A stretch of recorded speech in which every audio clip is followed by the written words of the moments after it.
Na kągi, visų pirma, tai noriu labai pasidžiaugti, kad pagaliau po galbūt 10 metų svajonių viena iš jų šiąnakt tampa realybė.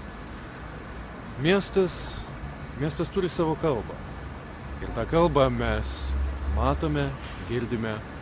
Tačiau per visą skubėjimą, miesto šurmulį, dažnai pamirštame pažvelgti tiesiog į miesto sieną, į grindinio plytelę, pažvelgti vienas kitam į akis. Šito projekto sumanymas, eteryje Žaliasis tiltas, kalba Vilnius, mes turime galimybę pamatyti daugybės skirtingų Vilniaus gatvių rašytojų išmėti vienoje vietoje.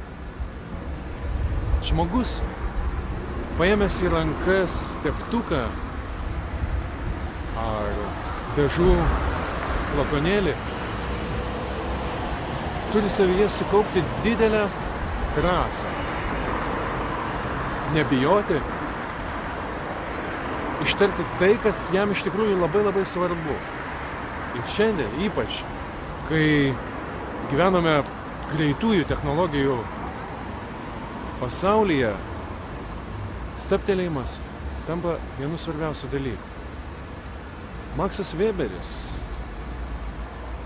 didysis sociologas, teigia, jog šiandien mūsų skubančiame pasaulyje mes turime iš naujo atrasti